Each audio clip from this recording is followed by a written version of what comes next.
Hello friends, welcome to my YouTube channel. તો આજે આપણે બનાવીશું ગ્રીન રગડો. એટલે કે અત્યારે શિયાળાની સિઝનમાં સરસ મજાના લીલા વટાણા મળતા હોય છે.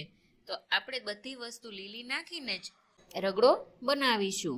આ રગડો બનાવવો એટલો સહેલો છે કે 10થી 15 મિનિટમાં બનીને તૈયાર પણ થઈ જાય છે. તો ચાલો બનાવવાનું શરૂ કરીએ. તો એના માટે મેં અહીંયા 1 કપ લીલા વટાણા બાફીને લીધા છે. તેમાં મીઠું અને 1 ચમચી ખાંડ નાખીને બાફેલા છે, એટલે વધારે કલર ના બદલાય. હવે આ વટાણાને આપણે હાથથી જ છૂંદીશું, એટલે અધકચરા છૂંદાય. આવી રીતે છૂંદશો એટલે વધારે પડતી પેસ્ટ જેવું પણ ના થઈ જાય. હવે 2 મીડિયમ સાઇઝના બાફીને બટેકા લીધા છે, તે મેં વટાણા સાથે જ બાફવા મૂકી દીધા હતા. તેને પણ આપણે છૂંદો જ કરવાનો છે. તેને વધારે મસળવાના નથી, નહીતર ચીકણા જેવા લાગવા માંડશે. તો આવી રીતે બંનેને મિક્સ કરીને છૂંદીને તૈયાર કરી લીધા છે. હવે આપણે કઢાઈ મૂકીશું અને તેમાં 2 થી 3 ચમચી જેટલું તેલ નાખીશું. તેલ ગરમ થઈ જાય એટલે તેમાં 2 તજના ટુકડા, 2 લવિંગ અને 1 તીખા મરચાંના 2 ટુકડા કરીને નાખીશું. ત્યારબાદ તેમાં અડધી ટીસ્પૂન જીરું નાખીશું. તેમાં 8 થી 10 મીઠા લીમડાના પાન નાખીશું અને હવે તેમાં 1 પિંચ હિંગ નાખીશું. ત્યારબાદ તેમાં 3 મીડિયમ સાઇઝની ડુંગળીને ચોપરમાં કટ કરીને નાખીશું. ડુંગળી તમારી ચોઈસ પ્રમાણે વધુ ઓછી નાખી શકો છો. ડુંગળીને સ્લો ટુ મીડિયમ ફ્લેમ રાખીને આપણે 2 થી 3 મિનિટ માટે સાતળવાની છે. તે હલકી એવી ટ્રાન્સપરન્ટ જેવી લાગે એટલે તેમાં 2 ટીસ્પૂન જેટલું લીલું લસણ નાખીશું અને 2 ચમચી આદુ મરચાંની પેસ્ટ નાખીશું. તમારે જેટલી તીખાશ જોઈતી હોય તેટલી નાખવાની. આપણે લાલ મરચું પાવડરનો ઉપયોગ નથી કરવાનો. આને પાછું 1-2 મિનિટ માટે હલાવીશું.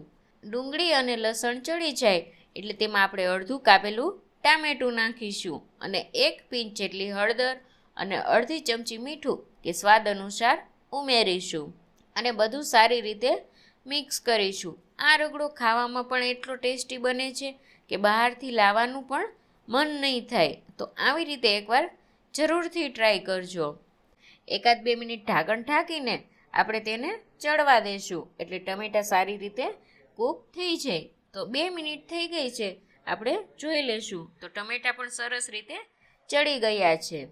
હવે આપણે તેમાં જે બટેકા અને વટાણાનો છૂંદો કરીને રાખ્યો હતો તે ઉમેરીશું અને પછી આ રીતે પ્રેસ કરતા જશું અને મિક્સ કરતા જશું.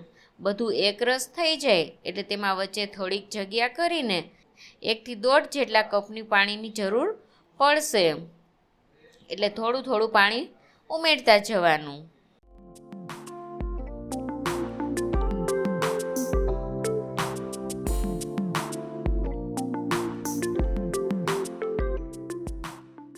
આ 2 બટેકા અને વટાણામાંથી 2 થી 3 જણને તો આસાનીથી થઈ જશે. હવે આ સરસ રીતે ઉકળવા લાગે એટલે તેમાં આપણે 1/4 ટીસ્પૂન જેટલો કિચન કિંગ મસાલો, અડધી ચમચી ગરમ મસાલો અને 1 ચમચી શેકેલા જીરાનો પાવડર ઉમેરીશું. શેકેલા જીરાનો પાવડર નાખવાથી બહુ સારો એવો ટેસ્ટ આવે છે અને અડધા લીંબુનો રસ ઉમેરીશું. તો આપણો રગડો સરસ રીતે ઉકળી ગયો છે, ઘટ જેવો પણ થઈ ગયો છે. તો ગેસની ફ્લેમ આપણે બંધ કરી દઈશું. હવે એક બાઉલમાં તેને સર્વ કરીશું. તો એક બાઉલ લઈને તેમાં 2 બ્રેડના આ રીતે કટકા કરીને નાખીશું. પાઉં લ્યો તો પણ ચાલે, બજારમાં પાઉં અને બ્રેડ બંને મળતા હોય છે. હવે તેની ઉપર ગરમા ગરમ રગડો નાખીશું. આ રગડો જોઈને જ ખાવાનું મન થઈ જાય છે અને જોઈને તો મોઢામાં પણ પાણી આવી જશે. અને જો તમારે રગડાપૂરી ખાવી હોય તો તેની રેસીપી પણ મેં શેર કરી છે. તે પણ ખાવામાં એટલી સરસ બને છે. રગડો ન ખાઈ જાય એટલે ઉપરથી તેમાં ખાટી મીઠી ગોળ આંબલીની ચટણી નાખીશું અને ઉપરથી લાલ મરચાંની તીખી ચટણી, તે તમારે જેટલી નાખવી હોય તેટલી નાખવાની. ત્યારબાદ તેમાં લીલી ચટણી ઉમેરીશું.